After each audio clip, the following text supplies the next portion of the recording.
കരൾ രോഗം ഒരു നിശബ്ദ കൊലയാളിയാണ്. നമുക്കിവിടെ ഈയിടെയായി കുറേ സെലിബ്രിറ്റീസിൻ്റെ ജീവൻ കരൾ രോഗം മൂലം നഷ്ടപ്പെടുകയുണ്ടായി. അപ്പോൾ നമുക്കെല്ലാവർക്കും ഉണ്ടായിട്ടുള്ളൊരു സംശയമാണ്, ഇനി എനിക്കെങ്ങാനും കരൾ രോഗമുണ്ടോ? ഫാറ്റി ലിവർ അറിഞ്ഞും അറിയാതെയും ഒരുപാട് ആളുകൾ അതിന് ട്രീറ്റ്മെൻറ്റ് എടുക്കുകയും എടുക്കാതിരിക്കുകയും ചെയ്യുന്നുണ്ട്. കുറഞ്ഞ പക്ഷം നമുക്ക് നമ്മുടെ ജീവിതശൈലി ക്രമീകരണത്തിലൂടെയെങ്കിലും ഈ ഫാറ്റി ലിവർ അത് സിറോസിസിലോട്ട് പോകാതെ പിടിച്ചു നിർത്താൻ പറ്റും. അതിനാദ്യമേ ഇതിൻ്റെ ലക്ഷണങ്ങൾ എന്തൊക്കെയാണ് എന്നുള്ളത് അറിയണം. ഈ ലക്ഷണങ്ങൾ അറിഞ്ഞെന്നാൽ നമ്മൾ ചെയ്യേണ്ട ടെസ്റ്റുകൾ എന്തൊക്കെയാണെന്നറിയണം. ഈ ടെസ്റ്റുകളിൽ നിന്ന് ഇങ്ങനെ എന്തെങ്കിലും ഉണ്ടെങ്കിൽ അതിന് ചെയ്യേണ്ട ജീവിതശൈലി ക്രമീകരണവും മരുന്നുകളും ട്രീറ്റ്മെൻറ്റും എന്തൊക്കെയാണെന്നറിയണം. നമസ്കാരം, ഞാൻ doctor Bibin Jose, pulmo medical centre, Pala, Kanjirappally and Sultan Bathery. കരൾ രോഗത്തിൽ നമുക്ക് ഉണ്ടാകുന്ന ലക്ഷണങ്ങളെ ആദ്യമേ പരിചയപ്പെടാം.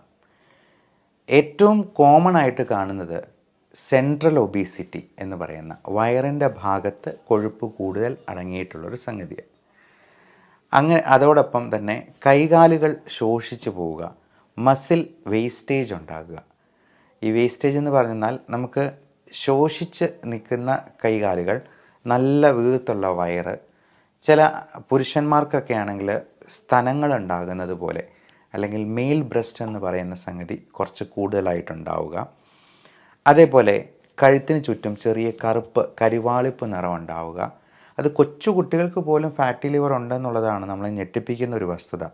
4 വയസ്സുള്ള ഒരു കുട്ടിക്ക് ഗ്രേഡ് 3 ഫാറ്റി ലിവർ നമ്മൾ അൾട്രാസൗണ്ട് ചെയ്തപ്പോൾ ഞാൻ കണ്ടിട്ടുണ്ട്.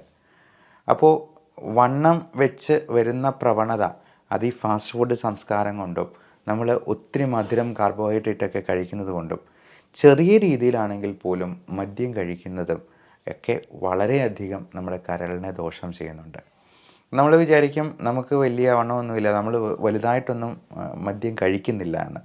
പക്ഷേ മദ്യം ഈ ഫാറ്റി ലിവർ ഉള്ളവർ ഒരല്പം കഴിച്ചെന്നാൽ പോലും നമ്മൾ 4-5 പാരസ്റ്റമോൾ ഗുളിക എടുത്ത് വിഴുങ്ങുന്നത് പോലെ വേണം അതിനെ കണക്കാക്കാൻ എന്നുള്ളതാണ് സത്യം. അതുകൊണ്ട് മദ്യം അത് റമ്മായാലും ബിയർ ആണെങ്കിലും വോഡ്ക ആണെങ്കിലും ഒക്കെ പാവം ലിവറിനറിയില്ല മദ്യം ഏത് ബ്രാൻഡാണെന്നുള്ളത്. എത്ര അളവിൽ ആൽക്കഹോൾ ഉള്ളിൽ ചെല്ലുന്നു എന്നുള്ളതനുസരിച്ച് അതിൻ്റെ ദോഷവശങ്ങൾ അല്പസ്വല്പമൊക്കെ മാറിയിരിക്കുമെങ്കിലും നമ്മുടെ കിക്ക് കിട്ടാൻ വേണ്ടി കഴിക്കുന്നതായതുകൊണ്ട് ഇതിൽ ഉള്ളിൽ ചെല്ലുന്ന ആൽക്കഹോളിൻ്റെ അളവ് ഏകദേശമൊക്കെ തുല്യമായിരിക്കും എന്നുള്ളതാണ്. അതുപോലെ ബിഞ്ച് ഡ്രിങ്കിങ്, നിൽപ്പനടി എന്ന് പറയുന്ന ഒരു സംഗതിയുണ്ട്. ഒറ്റ നിപ്പിൽ തന്നെ ചിലപ്പോൾ 2-3 ലാർജ് വിഴുങ്ങിയിട്ട് പോകുന്നവരുണ്ട്. അപ്പോൾ അങ്ങനെയുള്ളവർക്ക് ലിവറിനെ ഭയങ്കരമായിട്ട് അത് ബാധിക്കും എന്നുള്ളത് പ്രത്യേകം ഓർക്കുക. മദ്യം തൊടാതിരിക്കുകയാണ് ഏറ്റവും നല്ലത്. അതേപോലെ തന്നെ ഒത്തിരി മധുരം അടങ്ങിയിട്ടുള്ള പഴങ്ങളും ഈ പറഞ്ഞ പോലെ പ്രശ്നം ഉണ്ടാക്കാം. നമ്മൾ വിചാരിക്കും പഴങ്ങളെല്ലാം നല്ലതാണല്ലോ, ഒത്തിരി നല്ലതാണ് എന്ന് പറഞ്ഞ് ഒരുപാട് കഴിക്കാനായിട്ടുള്ള സാധ്യതയുണ്ട്. എന്നാൽ ഒരുപാട് മധുരം അടങ്ങിയിട്ടുള്ള, പ്രത്യേകിച്ചും മാങ്ങാപ്പഴം പോലുള്ള, ചിക്കു പോലെയുള്ള നല്ല ഫ്രക്ടോസ് കണ്ടൻ്റുള്ള പഴങ്ങൾ ഒഴിവാക്കുകയാണ് നല്ലത്. എന്നാൽ അത്ര മധുരമില്ലാത്ത ഏറ്റവും നല്ലത് പേരയ്ക്ക പോലുള്ള ഫ്രൂട്ട്സാണ്. പേരയ്ക്കയിൽ നല്ല വൈറ്റമിൻ സി കണ്ടൻ്റ് ഉണ്ട് എന്നുള്ളത് കൊണ്ട് അത് നല്ലതാണ്. ഇനി ലക്ഷണങ്ങളിലേക്ക് നമുക്ക് ബാക്കി ലക്ഷണങ്ങളും കൂടി ഒന്ന് അവലോകനം ചെയ്യാം. അടുത്തത് വരുന്നത് ഈ കരിവാളിപ്പ് നിറം നമ്മുടെ കാലുകളിൽ ഉണ്ടാകാം, അതുപോലെ മുഖത്തുണ്ടാകാം, നമ്മുടെ ദേഹത്ത് വയറുകളിൽ സ്പൈഡർ നേവി എന്ന് പറഞ്ഞ്, അതായത് ഞരമ്പുകളൊക്കെ തടിച്ച് നിൽക്കുന്നതായിട്ട് കാണാം.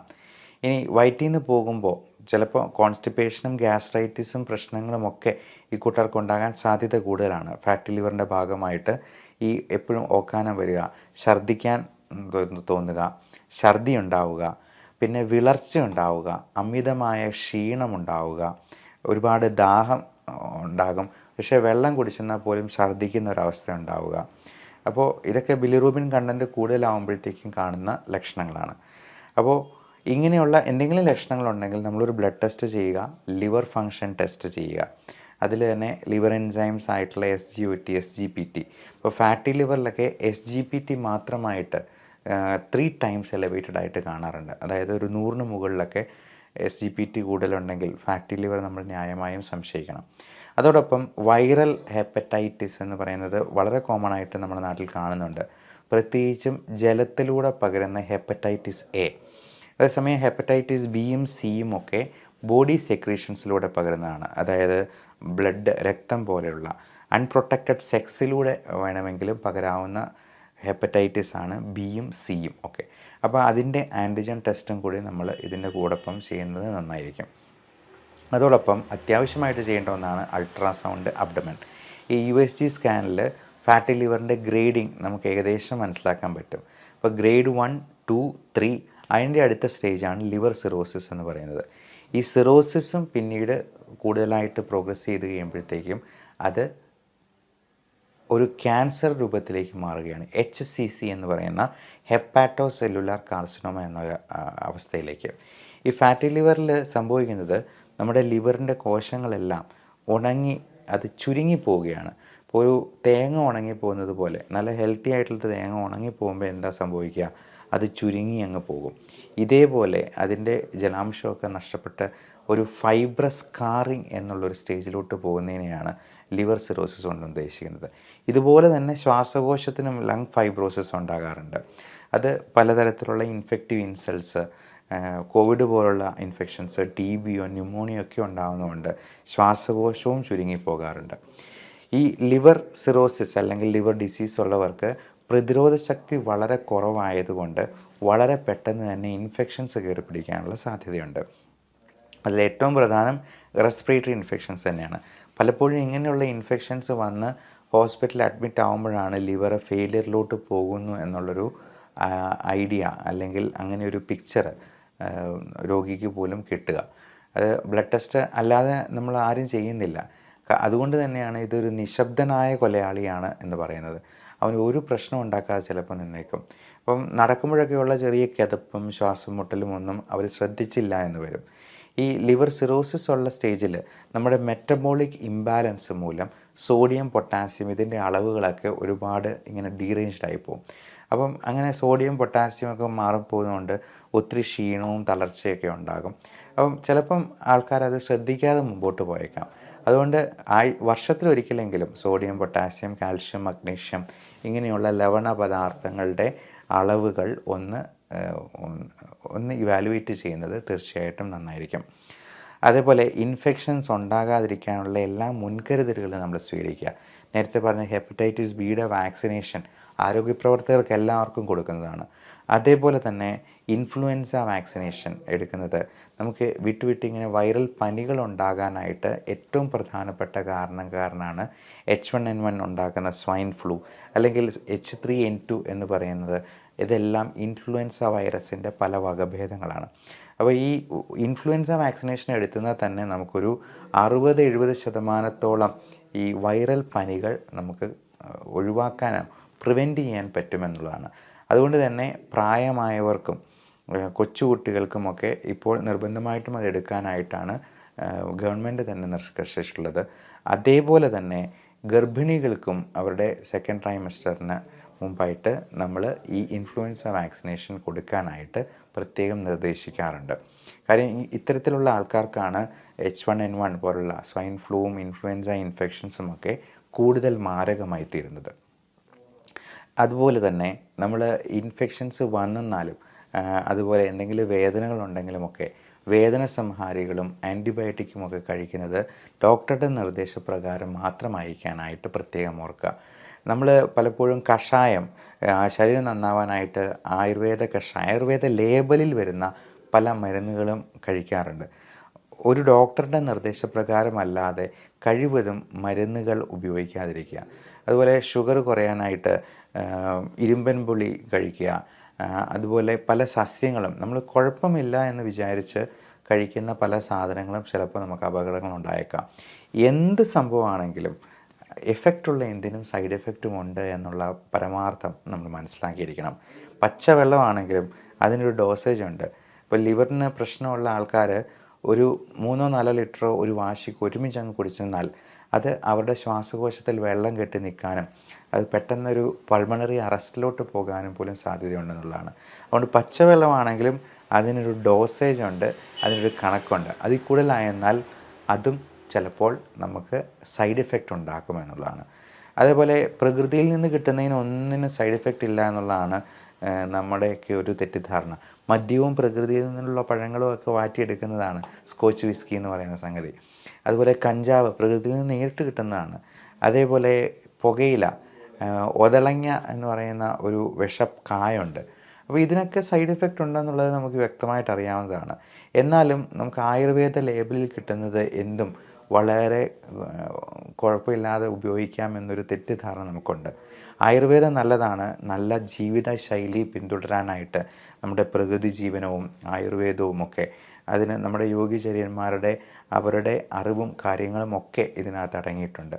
പക്ഷേ ഒരസുഖമുണ്ടാകുമ്പോൾ ഡോക്ടറുടെ നിർദ്ദേശപ്രകാരം അല്ലാണ്ട് നമ്മൾ നാട്ടുവൈദ്യന് നമുക്ക് പരിചയമുള്ള ആരെങ്കിലും പറഞ്ഞു എന്ന് കരുതി ഷുഗറിന് ഉള്ള കഷായങ്ങളോ അല്ലെങ്കിൽ എന്തെങ്കിലും തിളപ്പിച്ച വെള്ളമോ ഒക്കെ കഴിക്കുന്നത് ചിലപ്പോൾ അപകടം ക്ഷണിച്ചു വരുത്തിയേക്കും എന്നുള്ള കാര്യം പ്രത്യേകം ഓർക്കുക. ഇനി ഫാറ്റി ലിവർ ഉള്ളവർ ചെയ്യേണ്ട പ്രത്യേക കാര്യങ്ങൾ: ഏറ്റവും പ്രധാനം മധുരം, ബേക്കറി, മൈദ തുടങ്ങിയ സംഗതികൾ പരമാവധി ഒഴിവാക്കുക എന്നുള്ളതാണ്. അരിയാഹാരങ്ങളും ഇപ്പോൾ കഴിക്കുന്നതിൻ്റെ പകുതിയെങ്കിലും ആക്കുക. നമ്മൾ പ്ലേറ്റ് മെത്തേഡ് എന്ന് പറയും. അത് ഒരു ചെറിയ പ്ലേറ്റ് എടുക്കുക. നമ്മൾ വലിയ പ്ലേറ്റ് എടുക്കുമ്പോൾ അതിനകത്ത് നിറച്ച് കൂന കൂട്ടി ചോറുണ്ടാൻ നമുക്കൊരു ടെൻഡൻസി കൂടും. ചെറിയ പ്ലേറ്റിൽ അതിൽ 1/4 കാർബോഹൈഡ്രേറ്റ് അരിയാഹാരങ്ങൾ, അത് നല്ല തവിടോടുകൂടിയുള്ള പാലക്കാടൻ മട്ട പോലുള്ള അരി ഉപയോഗിക്കുക. ഒരു 1/4 4/1 ഭാഗം നമ്മൾ പ്രോട്ടീന് വേണ്ടി ഉപയോഗിക്കുക. അത് എഗ് വൈറ്റ്, മുട്ടയുടെ വെള്ള നല്ല പ്രോട്ടീനാണ്. കാഷ്യൂനട്ട്, ബദാം, ചിയ സീഡ്സ്, ചണവിത്ത് തുടങ്ങിയ സംഗതികളൊക്കെ നല്ല പ്രോട്ടീൻ റിസോഴ്സാണ്. അതേപോലെ തന്നെ നമുക്ക് അത്യാവശ്യം വേണ്ട സംഗതികളാണ് ഇറച്ചി മീനുമൊക്കെ കറി വെച്ചതും നമുക്ക് ഉപയോഗിക്കാം. ചിക്കൻ കറി വെച്ചത് അല്ലെങ്കിൽ ചെറുമീനുകളായ അയല, മത്തി തുടങ്ങിയവ കറി വെച്ച് ഉപയോഗിക്കുന്നത് ഒമേഗ 3 കിട്ടാനായിട്ട് നമുക്ക് സഹായിക്കും. EPA, DHA എന്ന 2 തരത്തിലുള്ള ഒമേഗ 3 ഫാറ്റി ആസിഡ്സ് ഉണ്ട്. ഇത് നമ്മൾ 1 ഗ്രാം വീതം ഡെയിലി സപ്ലിമെൻറ്റ് ചെയ്യുന്നത് നമുക്ക് ഫാറ്റി ലിവർ കുറയ്ക്കാനായിട്ട് വളരെയധികം സഹായിക്കുന്നതാണ്. അതേപോലെ അത്യാവശ്യം വേണ്ട ഒരു സപ്ലിമെൻ്റാണ് വൈറ്റമിൻ ഇ എന്ന് പറയുന്നത്. അത് 400 മില്ലിഗ്രാമിൻ്റെ 2 ഗുളിക വരെ നമുക്കൊരു ദിവസം കഴിക്കാവുന്നതാണ്. അതോടൊപ്പം വൈറ്റമിൻ D3 ഡെഫിഷ്യൻസി ഉണ്ടെങ്കിൽ വൈറ്റമിൻ D3 കൂടി സപ്ലിമെൻറ്റ് ചെയ്യണം. വെയിറ്റ് കുറയ്ക്കാനായിട്ടുള്ള എല്ലാ മാർഗ്ഗങ്ങളും സ്വീകരിക്കുക. നമുക്ക് ഇരുന്നു കൊണ്ട് ചെയ്യാവുന്ന സോളിയസ് മസിൽ പുഷപ്പ് എന്ന് പറയുന്ന എക്സസൈസുകൾ പോലും ഉണ്ട്. നമ്മുടെ കാൽപാദങ്ങളിലൂന്നി നമ്മുടെ വിരലുകളിലൂന്നി പതുക്കെ കാല് പൊക്കുകയും താഴ്ത്തുകയും ചെയ്യുന്നതാണ്. നമ്മൾ നിന്നുകൊണ്ട് തന്നെ ഒരു 50 പ്രാവശ്യം അത് ചെയ്ത് നോക്കിയേ, ഒരു 30 കഴിയുമ്പോഴത്തേക്കും തന്നെ നമ്മുടെ കാല് നല്ല ടൈറ്റാകുമെന്ന് നമുക്കറിയാം. അതുവഴി തന്നെ 50 mg/dL ബ്ലഡ് ഗ്ലൂക്കോസ് നമുക്ക് കുറയ്ക്കാമെന്നുള്ളതാണ് പഠനങ്ങൾ കാണിക്കുന്നത്. അപ്പോൾ മനസ്സ് വെച്ചെന്നാൽ നമുക്ക് ഏത് രീതിയിൽ വേണമെങ്കിലും എക്സസൈസ് ചെയ്യാം. അങ്ങനെ നമ്മുടെ ഊർജ്ജം പരമാവധി ഇരിച്ചു കളയുക. നല്ല രീതിയിൽ ബോഡി മാസ് ഇൻഡെക്സ് നമ്മൾ നോർമലായിട്ട് കീപ്പ് ചെയ്യാനായിട്ട് ശ്രദ്ധിക്കുക. അതോടൊപ്പം ധാരാളം പച്ചക്കറികളും അധികം മധുരമില്ലാത്ത പഴങ്ങളും നമ്മൾ ഉപയോഗിക്കാനായിട്ട് ശ്രദ്ധിക്കുക. മധുരമില്ലാത്തതെന്ന് പ്രത്യേകം എടുത്ത് പറയുന്നത് ഫ്രക്ടോസ് കൂടുതലുണ്ടെന്നുണ്ടെങ്കിൽ അത് ഒരുപാട് കഴിക്കുന്നത്, പ്രത്യേകിച്ചും നമ്മൾ ജ്യൂസ് അടിച്ചൊക്കെ കുടിക്കുമ്പോൾ അതിൻ്റെ ഫൈബർ കണ്ടൻറ്റ് അരഞ്ഞു പോകുന്നതുകൊണ്ട് നമുക്ക് അതിൽ നിന്നുള്ള നല്ല ഗുണങ്ങൾ കിട്ടാതെ പോകുമെന്നുള്ളത് ഓർക്കുക. പഞ്ചസാര ഇട്ടുള്ള ജ്യൂസ് കുടി എന്ന് പറയുന്നത് ഗുണത്തെക്കാളേറെ ദോഷം ക്ഷണിച്ചു വരുത്തുന്ന ഒന്നാണ് എന്നുള്ളതും പ്രത്യേകം ഓർക്കുക. ഡയബറ്റീസ്, ഹൈപ്പർ ടെൻഷൻ, കൊളസ്ട്രോൾ പോലുള്ള മെറ്റബോളിക് അസുഖങ്ങൾ ഇതിൻ്റെ കൂടെ ഉള്ളവർ അത് കൃത്യമായിട്ട് കൺട്രോളിലാണ് എന്ന് ഉറപ്പ് വരുത്തുക. ഇപ്പോൾ ലിവറിന് ഒരു പ്രശ്നവും ഉണ്ടാക്കാത്ത രീതിയിലുള്ള ഡയബറ്റീസ് മെഡിക്കേഷൻസ് ഉണ്ട്. മെറ്റ്ഫോമിൻ നമുക്ക് വെയിറ്റ് കുറയാനും കൂടി സഹായിക്കുന്നതാണ്. ഫാറ്റി ലിവറും കുറയ്ക്കും. പയോഗ്ലിറ്റസോൺ പോലുള്ള മരുന്നുകളും ഫാറ്റി ലിവർ കുറയ്ക്കാൻ നല്ലതാണ്. സറോഗ്ലിറ്റസോർ പോലുള്ള മരുന്നുകൾ ഡയബറ്റീസിന് കൊടുക്കുന്നതാണെങ്കിലും പലപ്പോഴും ലിവറിന് വേണ്ടിയും ഇത് കൊടുക്കാറുണ്ട്. അതുപോലെ ഗ്ലൂട്ടാത്തയോൺ എന്ന് പറയുന്നത് നമുക്ക് മുഖം വെളുക്കാനും കൂടി സഹായിക്കുന്ന ഒന്നാണ്. ഗ്ലൂട്ടാത്തയോണിൻ്റെയൊക്കെ പൗഡറായിട്ട് സാഷേ ഫോമിൽ നമുക്കത് കിട്ടും. ഈ സാഷേ നമുക്ക് വെള്ളത്തിൽ അരിച്ച്, അത് പല ഫ്ലേവറുകളുണ്ട്, സ്ട്രോബെറി ഫ്ലേവറിലൊക്കെ ഉള്ള. ഞാൻ കൊളാജനും ഗ്ലൂട്ടാത്തയോൺ സാഷേ എല്ലാ ദിവസവും ഒരു ഗ്ലാസ് കുടിക്കാനായിട്ട് ശ്രദ്ധിക്കാറുണ്ട്. അത് നമുക്ക് മുഖത്തിനും നല്ല കാന്തിയും നിറവും തരുമെന്ന് മാത്രമല്ല വെയിറ്റ് കുറയ്ക്കാനായിട്ട്, ഫാറ്റി ലിവർ കുറയ്ക്കാനായിട്ട് ഹെൽപ്ഫുള്ളാണ് എന്നുള്ളതാണ് അതിൽ ഏറ്റവും ശ്രദ്ധിക്കാനുള്ളത്. അതുപോലെ vitamin C, B complex, zinc, copper, magnesium, selenium തുടങ്ങിയ മിനറൽസും നമ്മൾ ഇതിനോടൊപ്പം തന്നെ സപ്ലിമെൻറ്റ് ചെയ്യണം. ലൈക്കോപ്പീൻ അടങ്ങിയിട്ടുള്ള ബ്രൈറ്റ് റെഡ് കളേർഡ് ഫ്രൂട്ട്സ്, അത് ടൊമാറ്റോ, ആപ്പിൾ, പോംഗ്രനേറ്റ് തുടങ്ങിയ നല്ല കളറുള്ള ക്യാരറ്റ്, ഇതും ABC ജ്യൂസ് എന്ന് പറയുന്ന ഒന്നുണ്ട്, ആപ്പിൾ ബീട്രൂട്ട് ക്യാരറ്റ്. നമുക്ക് രാത്രിയിലത്തെ അത്താഴം മാറ്റിയിട്ട് ABC ജ്യൂസ് മാത്രമായിട്ട് 1-2 ഗ്ലാസ് കുടിക്കാവുന്നതാണ്. അങ്ങനെ ഒരാഴ്ച കുടിച്ചിട്ട് നമ്മൾ BP നോക്കിയാൽ തന്നെ BP അത്രയും കുറഞ്ഞിരിക്കുന്നത് കാണാം. മാത്രമല്ല ഫാറ്റി ലിവറൊക്കെ കുറയ്ക്കാൻ ഏറ്റവും അത്യുത്തമമായിട്ടുള്ള ഒന്നാണ് ABC ജ്യൂസ്. ഞാൻ അതും ഡെയിലി 1 ഗ്ലാസ് എങ്കിലും കുടിക്കാനായിട്ട് ശ്രദ്ധിക്കാറുണ്ട്. അതുപോലെ ആൻറ്റി ഇൻഫ്ലമേറ്ററി പ്രോപ്പർട്ടീസ് ഒരുപാടുള്ള ഒരു സംഗതിയാണ് കുർക്കുമിൻ, മഞ്ഞൾ. അത് കുർക്കുമിൻ കോഫി ആയിട്ട് ഇപ്പോൾ കിട്ടും, കുർഫി എന്ന ചുരുക്കപ്പേരിൽ. അതും ഡെയിലി 2 കപ്പ്. നമ്മൾ സാധാരണ കാപ്പി കുടിക്കുന്നതിനേക്കാൾ നല്ലതാണ് കുർഫി ആയിട്ട് കുടിക്കുന്നത്. അത് തേങ്ങാപ്പാലിൻ്റെ എസൻസോട് കൂടിയാണ്. നമ്മൾ പാല് ഒരു നല്ല ആഹാരമല്ല, പക്ഷേ പകരം നമുക്ക് തേങ്ങാപ്പാൽ കറികളിലാണെങ്കിലും കാപ്പിയിലാണെങ്കിലും വേണമെങ്കിൽ നമുക്ക് ഉപയോഗിക്കാവുന്നതാണ്. ഈ കോക്കനട്ട് എന്ന് പറയുന്നത് നമുക്ക് അതിലധികം കാർബോഹൈഡ്രേറ്റ്സ് ഇല്ല, അതിൽ നിന്നുള്ള കാലറി എന്ന് പറയുന്നത് ഗ്ലൂക്കോസ് ആയിട്ട് ഡയറക്റ്റ് കയറില്ല എന്നുള്ളത് കൊണ്ട് കോക്കനട്ടും നല്ലൊരു സംഗതിയാണ്. ഇനി വെർജിൻ കോക്കനട്ട് ഓയിൽ നമുക്ക് നല്ല ആൻറ്റി ഓക്സിഡൻസ് തരുന്നൊരു സപ്ലിമെൻ്റാണ്. അതുപോലെ നമ്മുടെ മുൻപിൽ വെച്ച് തന്നെ ഉണ്ടാക്കുന്ന വെളിച്ചെണ്ണ ഉപയോഗിക്കുന്നതാണ് ഏറ്റവും നല്ലത്. നമ്മൾ വിപണിയിൽ നിന്ന് വാങ്ങുന്ന സൺഫ്ലവർ ഓയിലൊന്നും അതിനകത്ത് സൺഫ്ലവറുമായിട്ട് യാതൊരു പുലബന്ധം പോലും ഇല്ല എന്നുള്ളതായിരിക്കും ചിലപ്പോൾ സത്യം. അപ്പോൾ ഇതിൻ്റെ കാര്യങ്ങൾ, ഇത് ഉണ്ടാക്കുന്ന കാര്യങ്ങൾ കൂടി നമുക്ക് ശ്രദ്ധിക്കാൻ പറ്റിയെന്നാൽ ആ എണ്ണയാണ് നമുക്ക് ഏറ്റവും നല്ലത്. അതുപോലെ ഒലിവ് ഓയിലാണെങ്കിലും ഹെൽത്തി ആയിട്ടുള്ളൊരു ഓയിലാണ്. ഇതിൻ്റെയൊക്കെ പ്യൂരിറ്റി നമ്മൾ ഉറപ്പുവരുത്തേണ്ടതുണ്ട്. അപ്പോൾ എല്ലാവരും അവരവരുടെ ലിവറിൻ്റെ ആരോഗ്യത്തെപ്പറ്റി കൂടി ബോധവാന്മാരാകുക.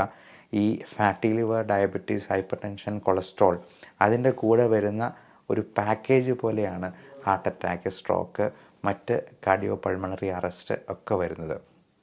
അപ്പോൾ എന്തെങ്കിലും ഒരു ഇൻഫെക്ഷൻസ് വരുമ്പോൾ മാത്രമായിരിക്കും നമ്മൾ ഞെട്ടലോടെ തിരിച്ചറിയുക നമ്മുടെ ആന്തരിക അവയവങ്ങൾ പലതും വർക്കിംഗ് കണ്ടീഷനിലായിരുന്നില്ല എന്നുള്ളത്.